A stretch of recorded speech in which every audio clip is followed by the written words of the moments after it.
अब हम देखते हैं अंतिम अधिकार, प्रतिसाद का अधिकार। तो अब तक हमने देखा गृहाधिकार का अधिकार, उसके बाद है एप्रोप्रिएशन का, उसके बाद है चार्जेस का, उसके बाद था परिसीमन, और ये अंतिम अधिकार है बैंक का, कि बैंक को जो राइट्स मिला है एज ए कस्टमर के प्रति, वो है प्रतिसाद का अधिकार। कि जब एक व्यक्ति के किसी बैंक में विभिन्न प्रकार के खाते हों, एक पर्टिकुलर पर्सन के किसी बैंक में अलग अलग प्रकार के खाते हो, इट मीन्स उसका सेविंग अकाउंट भी हो वहीं पर उसका आरडी अकाउंट भी हो, वहीं पर उसका एफडी अकाउंट भी हो, और वहीं पर उसका करंट अकाउंट भी हो किसी पर्टिकुलर बैंक में। सपोज कीजिए कि मेरा आईसीआईसीआई बैंक में जो है वो खाते हैं, अलग अलग प्रकार के खाते हैं। तो ये कह रहा है कि विभिन्न खाते हो और बैंक किसी भी खाते की जमा राशि को किसी अन्य खाते की नाम राशि से स्थानांतरित कर सकता है। तो बैंक क्या करता है, सपोज करो मेरा एफडी का जो है वो डेबिट बैलेंस चल रहा है, तो मेरे करंट अकाउंट और जो ये सेविंग अकाउंट है इसके क्रेडिट बैलेंस से बैंक को ये राइट्स है, अगर मैं लोन रीपे नहीं कर रही हूँ तो, अगर मैं लोन रीपे नहीं कर रही हूँ तो बैंक को ये प्रतिसाद का अधिकार है कि वो इसके साथ जो है वो समायोजन कर ले, कि किसी भी खाते के जो नामशेष वाली राशि है जहां पर उसको किसी दूसरे खाते में ट्रांसफर किया जा सकता है।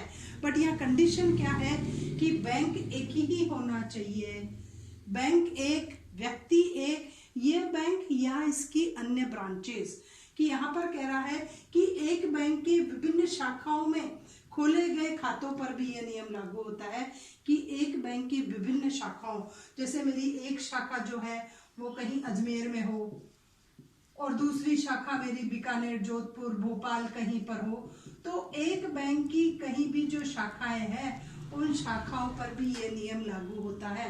तो प्रतिसाद का अधिकार ये कहता है कि एक व्यक्ति के जब एक बैंक में एक से अधिक खाते हो या उस बैंक की ब्रांचेस में बहुत अधिक खाते हो तो नाम शेष को जमा शेष के साथ एडजस्ट किया जा सकता है, या जमा शेष को नाम के साथ एडजस्ट किया जा सकता है, या ना जो भी है आपने डेबिट बैलेंस को जो है क्रेडिट बैलेंस से बैंक फुलफिल कर सकता है, ये बैंक को राइट दिया गया है। लेकिन 1925 में एक डिस्प्यूट हुआ और उस डिस्प्यूट में निर्णय हुआ कि बैंक को जब वो ऐसा समायोजन करता है, ऐसा प्रतिसाद करता है, तो कस्टमर को इंफॉर्मेशन देना कंपलसरी है कि मैं इस खाते के साथ एडजस्टमेंट कर रहा हूँ। बिना कस्टमर को इंफॉर्मेशन दिए व्यक्ति को, बैंक को यह अधिकार प्राप्त नहीं होगा। तो ये निर्णय हुआ और उसके बाद बैंक एक व्यक्ति के 2 खाते खोलने से पहले ही एक लिखित में प्रतिसाद का अधिकार प्राप्त कर लेता है। देखो 1925 में एक केस हुआ, केस जो डिस्प्यूट हुआ, उस डिस्प्यूट में बैंक ने जो लिया कि भाई कस्टमर को बिना इंफॉर्मेशन के आप ऐसा काम नहीं कर सकते। तो बैंक जब एक ही व्यक्ति के जब अनेक प्रकार के खाते खोलता है, तो जब आईसीआईसी बैंक मेरे विभिन्न प्रकार के अकाउंट ओपन करेगा तो मुझसे पहले से ही लिखित में प्रतिसाद का अधिकार प्राप्त कर लेगा कि भाई आपके किसी भी खाते का एडजस्टमेंट हम किसी भी खाते के साथ कर सकते हैं। अगर एक में नाम शेष है और दूसरे में जमा शेष है तो इस नाम शेष को उस जमा शेष से फुलफिल कर लिया जाएगा। ऐसा प्रतिसाद का अधिकार बैंकों को प्राय प्राप्त होता है। अगर प्रतिसाद की क्या शर्तें हैं कि ये राइट कब बैंक का ऑपरेट होगा, तो सबसे पहले विभिन्न खाते उसी ग्राहक के नाम के हो, सबसे पहले सारे खाते मेरे ही नाम के होने चाहिए। अगर मेरा किसी अकाउंट में नाम है संगीता मालपानी तो सभी खातों में यही नाम होना चाहिए, तभी यह नियम लागू होगा। अगर मैं एक ही हूँ लेकिन मैंने कोई खाता डॉक्टर संगीता मालपानी के नाम से ओपन करवा लिया तो वहाँ ये लॉ ऑपरेट नहीं होगा, क्योंकि यहाँ संगीता मालपानी और यहाँ डॉक्टर संगीता मालपानी जबकि पर्टिकुलर पर्सन एक ही है, लेकिन ऑलमोस्ट बैंक ऐसा देखता है कि वही नाम होना चाहिए आपका। तो सबसे पहले विभिन्न खाते उसी ग्राहक के नाम के हो, उसी पर्टिकुलर पर्सन के नाम के हो, तो ये प्रतिसाद का अधिकार बैंक को मिलेगा। दूसरा खाते उसी बैंक में या उसकी शाखाओं में हो, उसके बाद की जैसे मेरा एक खाता तो एसबीआई में है वही संगीता के नाम से, और दूसरा खाता आईसीआईसीआई बैंक में है, तो यहाँ पर ये प्रतिसाद का अधिकार बैंक को नहीं मिलेगा, क्योंकि यहाँ पर क्या है दोनों बैंक अलग अलग हैं। तो ये कंडीशन फिक्स है कि खाते जो है वो उसी बैंक में या फिर उसकी शाखाओं में हो, या तो आईसीआईसी बैंक में हो ये सारे खाते, या फिर इसकी कहीं अदर ब्रांचेज जो है ऑल इंडिया में, उन कहीं ब्रांचेज में मेरा ये अकाउंट हो तो बैंक को प्रतिशत का अधिकार प्राप्त होगा। उसके बाद कोई विपरीत अनुबंध नहीं हो। इसका मतलब कि जब मैंने अकाउंट ओपन कराया और मैंने पहले ही बैंक को कह दिया कि आपको प्रतिशत का अधिकार नहीं है, अगेंस्ट में कॉन्ट्रैक्ट कर लिया, तो फिर बैंक को ये राइट नहीं मिलेगा। तो प्रतिशत के अधिकार के लिए ये जरूरी है कि विपरीत में कोई अनुबंध नहीं हुआ हो, कस्टमर के और बैंक के बीच में कोई अगेंस्ट में कॉन्टैक्ट नहीं हो गया हो जिससे ये लॉ ऑपरेट नहीं हो। उसके बाद खाता प्रन्यासी नहीं होना चाहिए। ट्रस्टी अकाउंट सबसे सेफ अकाउंट है।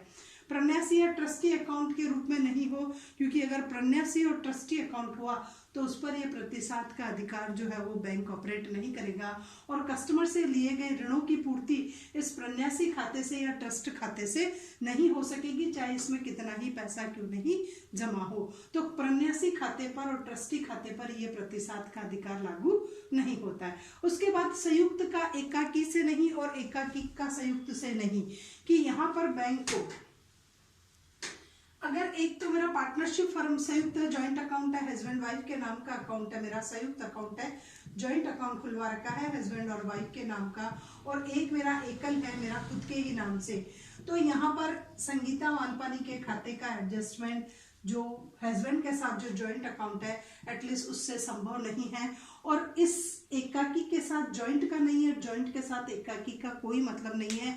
खाता पर्टिकुलर एकाकी का है तो एकाकी से ही होगा, और जॉइंट का है तो जॉइंट से ही होगा। ऑलमोस्ट एक पर्टिकुलर पर्सन का जो अकाउंट है उसका सेट ऑफ, उसका जो प्रतिशत है सेट ऑफ जो है वो उसी के खाते से किया जा सकता है। तो एकाकी का संयुक्त से नहीं होगा और संयुक्त का एकाकी से नहीं होगा। उसके बाद परिपक्व या निश्चित ऋण का दायित्व। अब मेरे पे कोई परिपक्व लोन की लायबिलिटीज तो हो, मेरा लोन कोई ड्यू तो हो, लोन मैच्योर तो हुआ हो। जब तक लोन मैच्योर नहीं होता है, कोई सर्टेन डेट नहीं जा सकती है, तब तक बैंक को ये राइट प्राप्त नहीं होता है।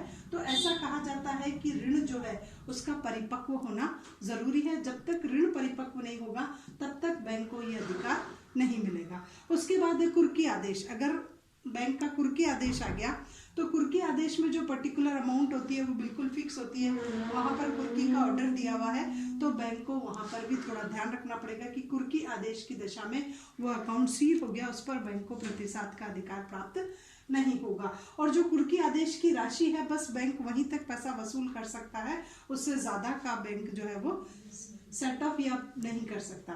उसके बाद सूचना देना आवश्यक, कि जब बैंक प्रतिशत के अधिकार का प्रयोग करता है, उसके दोनों खातों के बैलेंस को जब सेट करता है तो बैंक को कस्टमर को इन्फॉर्मेशन देना कंपलसरी है। बिना कस्टमर की को इन्फॉर्मेशन दिए बैंक इस प्रकार का एडजस्टमेंट जो है वो नहीं कर सकता है। उसके बाद बैंक संरक्षक के रूप में नहीं हो कि उस पर्टिकुलर कस्टमर ने बैंक को एज ए अपना संरक्षक अपॉइंट नहीं कर रखा हो। अगर संरक्षक के रूप में अपॉइंट कर रखा है तो फिर खाते पर प्रतिशत का अधिकार प्राप्त नहीं होगा। उसके बाद है साझेदारी का व्यक्तिगत से नहीं और व्यक्तिगत का साझेदारी से नहीं, कि अगर मैं किसी पार्टनरशिप फर्म में इन्वॉल्व हूँ तो मेरे इंडिविजुअल अकाउंट को पार्टनरशिप फर्म के अकाउंट के साथ सेट ऑफ नहीं कर सकते, और अगर मैं कहीं पार्टनर हूँ तो वहाँ जो क्रेडिट बैलेंस है उसका मेरे इंडिविजुअल लोन को रीपे करने में बैंक यूज नहीं कर सकता। तो साझेदारी का व्यक्तिगत से नहीं और व्यक्तिगत का साझेदारी से सेट ऑफ नहीं होता है। अब है बैंक को क्या सावधानियां रखनी चाहिए। तो ये तो सारे थे कि बैंक की कौन सी कंडीशन है जब ये अकाउंट ऑपरेट होगा। अब सावधानी में है कि लिखित अनुबंध हो, कि मेरा और मेरे कस्टमर के साथ जब तक कोई एक लिखित में कांटेक्ट नहीं होता है तब तक बैंक को इस प्रकार के अधिकार की प्राप्ति नहीं होती है। और अधिकार के प्रयोग की सूचना, अगर बैंक इस प्रकार के राइट को यूज करता है तो एटलीस्ट उसको कस्टमर को इन्फॉर्मेशन देना कंपलसरी हो जाता है कि मैंने इस प्रकार का एडजस्टमेंट या सेट ऑफ किया है। तो लिखित में अनुबंध होना जरूरी है। और अगर आप अधिकार का प्रयोग कर रहे हो तो अधिकार का प्रयोग करने के साथ साथ आपको कस्टमर को उसकी सूचना देनी पड़ेगी।